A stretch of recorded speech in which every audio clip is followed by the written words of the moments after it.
off slightly, and we came to realise that it was quicker. Yeah, I'm not really sure there's balance on the two houses that run down the centre. Do you know what I mean? On either side of the VPs. That I do think. I mean, especially with the OKW going to be starting closest to that house south with Brits. We might be able to get a little bit of hype out of it, years down the line. But it does seem like, Axis has the capability to get theirs pretty easily at the start. So, don't know how you feel about that, but I just prefer the southern side, to be honest. I think the walls work out quite nicely for overwatching the central victory point as well. You got that V of concrete, whatever, brick walls rather. Need to stop saying concrete. I think that I prefer that for defending, and for attacking, I like that square where the munitions is, the +11 munitions. I've seen Noggano and Scotch absolutely devastated their opponents using that position last time I cast them. So yeah, I just prefer south. I mean, do you prefer the south? Am I right in this? I do prefer the south. Yeah, I have to say. Otherwise, it's a strange map. I mean, I do like this map. I like this map a lot. But one of the things here that I guess I feel is a little uneven. You see, you've got like the raised area on the right-hand side, where you've got the houses, and it comes down from what is currently OKW territory. I mean, you can't flank this. Do you know what I mean? You have to go right up to the opponent's base to actually get round and flank. So this kind of part of the map is kind of off limits for that kind of thing. So then it becomes mid and left where you can push tanks. It just makes this whole Axis territory a lot smaller than it needs to be. Whereas on the south, you can pretty much get all three sides on the width of the map. So, I guess maybe it suits Axis a little bit because, it will stop those kind of deep flanks that maybe want to get round to rear armor. I don't know, but we got 20 seconds to go before the game starts. All I'm going to say to Dan is I really hope that they keep chivalrous and with maneuverable armies instead of like 20 pieces of indirect fire. That's just my only hope for this series. Maybe I'm naive. Call me naive. Players will do what players need to do to win. So, guess it is what it is there. Just before we start, Kimbo, thank you very much for the host there. Much appreciated as we are about to go into game one, which we're going to do just now. Hello everybody and welcome to game one of the semi-finals in the Ultimate Team Tournament. We have here on the south side of our first map, Rails and Metal, it is HelpingHans as the Brits and DevM playing as USF. And they're up against the #1 seeds of this tournament in the north, possibly the greatest 2v2 team in our scene's history. On the south side of the north, rather, you've got the OKW Noggano and his teammate Scotch as the Wehrmacht. Nice to see. We got mixed factions everywhere. I like it. I like it. Some of the games that we've cast have doubled down on factions and actually had a lot of success with it. But I have to say, I do enjoy seeing the mix-up in factions. Already got our first engagement less than a minute in. Stern Pioneers chasing down a green cover position. Tommy's going back to the house. Fairly straightforward stuff. Yeah, fairly straightforward stuff. And one beautiful thing about the meta right now is it actually pushes the players towards mixed factions without actually, requiring it. And I quite like that. I like that the symbiosis and the synergy is paying off, and the game's feeling a little bit fresh as a result. You do occasionally see mad stuff like double OKW, and that's kind of interesting, but it does seem a little bit less efficient than OKW and Wehrmacht, for example. So we've got interesting battles. Well, they're not interesting at all. We've got staged and pitched battles right now. As we wait. One of the interesting starts here, I don't know if you saw, so DevM actually rushed forward to take that house, the one that we were actually talking about, saying it's pretty easy for Axis to get this, taken by DevM, and Scotch there very rightly just getting his Pioneers on the side of the building with no windows, trying to force the echelons out early. Got the MG in a great position to take fuel at the start, and hopefully should be able to reclaim that, but see DevM here, he's trying to get around the back of that MG, he actually roots it right at the start. Nice. That has been forced away. Good push at the start of the game.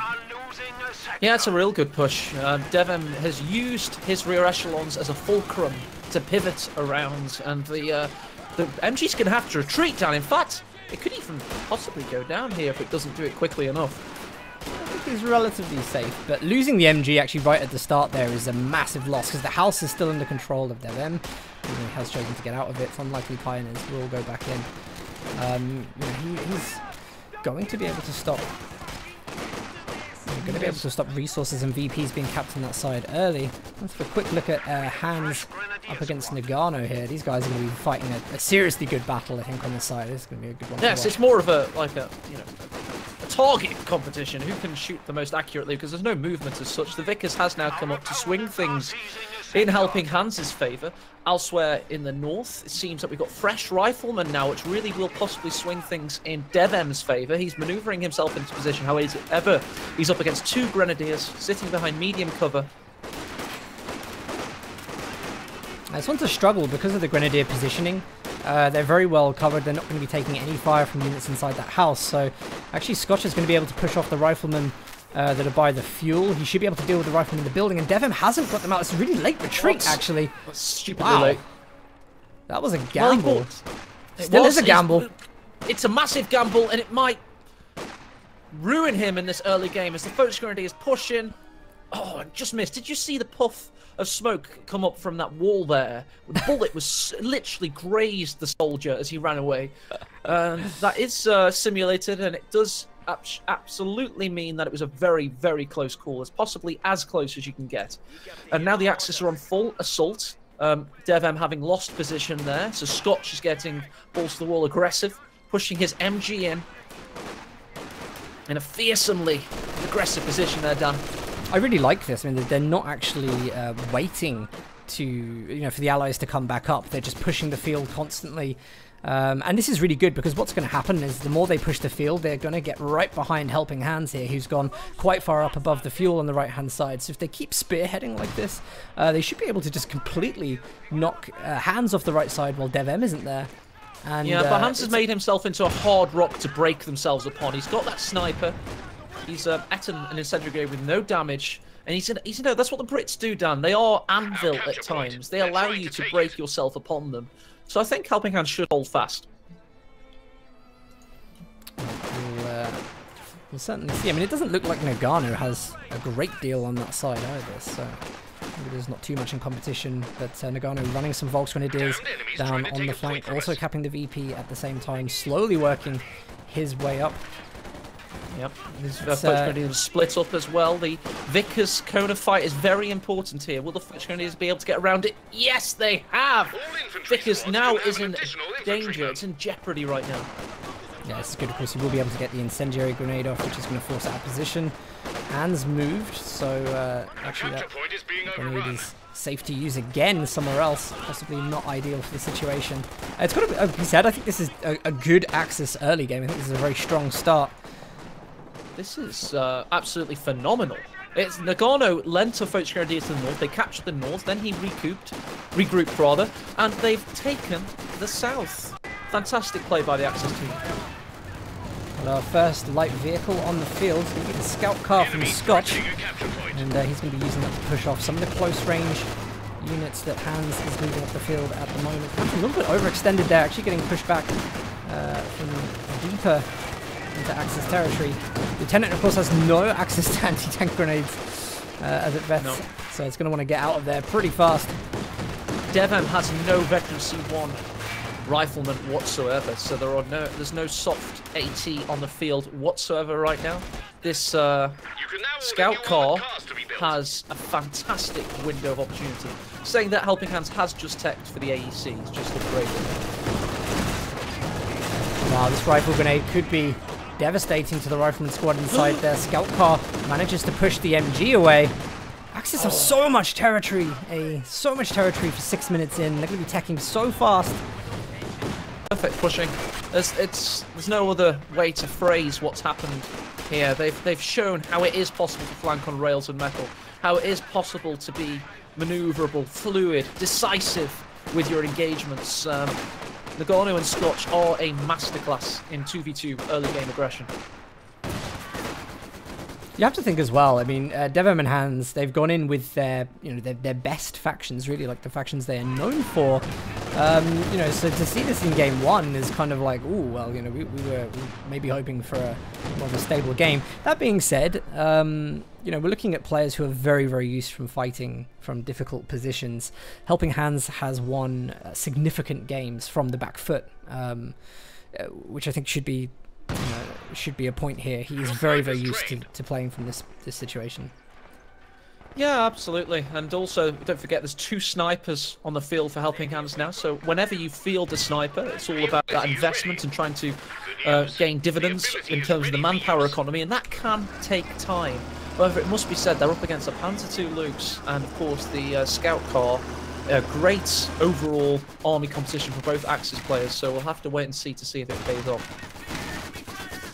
Shoe mines laid down in the centre there, probably expecting the arrival of the AEC. Hans just revealing his choice for Mobile Assault Regiment, popping flamers on the sappers. It's going to be clearing the building out on that side. You can see DevM's coming over to this side a little bit now.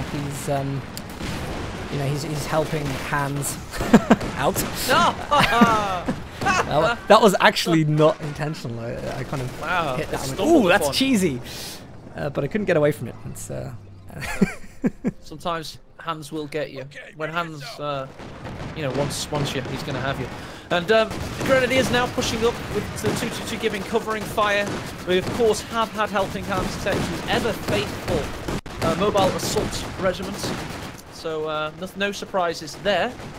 Now, DevM is going to have to help Hans with his entire army down. All 4 squads are fielding on the battlefield right now. The 2 riflemen, lieutenants, rear echelon's going to go for the central victory point. He's going to have to help Hans push Noggano away. I think Hans is maybe being a little bit aggressive with the AEC, maybe a little more than he needs to be. He hasn't got sweepers. There are mines, plenty of them around. The AEC is kind of heading the front lines at the moment. Could be catastrophic if the Lux and Scout car manage to pick up that opportunity. So hopefully Hans is just going to use this to secure the line for now. Lieutenant there just triggers one of the mines. That should be a sign to Hans that mine games are being played. Because the AEC has helped them though, Dan. It has helped them, recapture their fuel points. They are now in a solid position, I guess, but only in one part of the map. Axis have the entire, the rest of the map. And look at the victory point count as well. It's diving right now.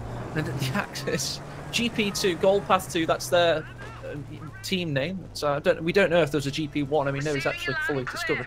Yeah, they have 500 victory points. Be a great way to win game 1 if they can take 500. You see on the tactical map here, Scotch is just Scout cars going south down. Oh, the snipers exposed. Yes, they are. They've had to retreat. Oh, that could have been big. What were you saying, sorry? No, I was just going to say on the map there, I mean, Scotch is happily holding the left side. He kind of backs off the map a little bit. And then as soon as DevM comes in onto the right-hand side, he then pushes forward and kind of isolates it, forcing the retreat. It's almost like he's protecting this 1v1 between Noggano and Hans. Do you know what I mean? It's like, It's like no, don't get involved in this fight. It's that kind of how it feels to me. Gruesome twosome, the 222 and the Lux, causing all kinds of problems. And also had infiltration grenades. Teched, of course, for Noggano, who has gone Special Operations, his most chosen OKW commander. So that'll mean the garrison's always going to be in jeopardy. They'll probably be down within the next 5 minutes if they carry on. Got to watch out for this rifleman in the north. There's been a killing platoon, or grouping, that have gone north. 222. And yeah, DevM's going to have to retreat. He's just lost manpower here, only for neutralising the fuel point. That's all he's gotten out of it. I don't know if that's going to make that big of a difference. The AEC is in trouble here. Hans having to pop smoke after he comes into contact with the stealth Riketten. Manages to get away, but Noggano with a great ground attack through the smoke, forcing it to retreat further. He nearly got Get down, Mr. President! Sorry, on my screen, a man jumped in front. I just realised it probably wasn't on cast, unfortunately. No. But on my simulation, literally, like, a soldier jumped in front of the round. It was so funny. Never mind. Damn it. That was really good play by Noggano. Very good targeting with that. The scout car nearly going down. We've got bazookas upgraded on the rear echelons. That's going to be DevM's AT for a while. Although he is dropping it now from airborne commander. I think, well, that's always good to get the Paradrop M1 down, 270 manpower. It's an incredibly good ability. But the rear echelons are pretty, to be honest, pretty good at hunting tanks. They've got great accuracy with their bazooka. It's not like on Heroes 1 where the bazooka rounds would fly aimlessly around the screen, maybe hit a tank once. They pretty much hit every time. So they're a good use. Oh, look at this. Infiltration commandos have found the Rakettenwerfer retreating past the trees. Will they finish them off? Lux helps out. It is indeed decrewed. That's a really nice pickup. Might be a chance for the AEC. Of course, that hasn't been repaired yet, so pretty useless. Isn't going to be able to chase down the Lux easily. We just had minefield being laid down by Scotch on the VP left side. He doesn't want DevM going around on any more flanks, but I think DevM actually would have seen that, hopefully. Yeah, he's seen it, but it still has to try and, of course, sweep it. And until that point, it's going to be impassable area for him. So that's what you want to do against DevM. You want to push him into a box and keep him there. You don't want him to jump out on you. Snipers, by the way, we've now got 22 kills on one of them and 10 on the other. That happened quickly. It has, but I mean, it hasn't really equated to anything in the way of territory control, which is unfortunate, really. That's what I've been noticing, by the way, Dan. In this elite level of 2v2, it doesn't really matter about the double sniper meta. Loveness could not make it work. And as of this time last year, he was definitely the best sniper player in the game, one would argue. And he lost his games in 2v2 in this tournament with snipers. The manpower advantage it gave him and his teammate Momo wasn't enough to win the game. So I'm starting to wonder whether they are quite as good as people make out sometimes in a 2v2 scenario. And what I don't get is that Noggano very rarely plays with lots and lots of units. Do you know what I mean? He normally plays with few. So it's almost like you'd expect the double sniper to be really, really good. Fortunately, in this game, it looks like maybe he has gone for like a few more units than I'm used to seeing him build. So it hasn't been as effective. Maybe, absolutely, yeah. Maybe that's what Hans was banking on in this game. I think he plays OKW a lot though, Dan. And OKW obviously has a lot of OKW. I'm serious. It's I've seen him use like 3 or 4 units for the whole game in this event, and stack up hundreds and hundreds of fuel. Sure, you weren't watching Barton and Price? Absolutely, 100%. Wow. And I definitely wasn't watching that game. So we've sniper teams back in the field. We've also got the commandos launching themselves forward, still not able to reliably keep control of their own sectors there. Elsewhere in the centre, Lieutenant's getting suppressed. MG's in perfect position now. His back is covered by the S-mine field. It's just brutal. And they're making two of the best players we've ever seen look like amateurs right now, GP2. It's quite good. The whole line that they've got there is they've got huge suppression on the front line with the MGs. You know, lots of infantry running around, and then actually the light vehicles, you can see they're just kind of hanging back. They are dealing with flanking units as a primary role, and that is working really, really well against kind of this allied start. Just everything they've done has been damn good. Also now got the Brumbear out, the Sturmpanzer. It's going to help matters for the Allies. They've only got a 6-pounder against this, and arguably the AEC, both of which are on low health right now. Sturmpanzer's going to have a field day.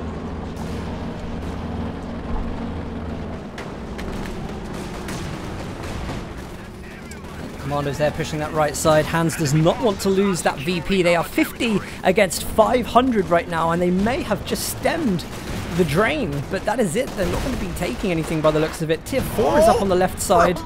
First shot, 4 kills there.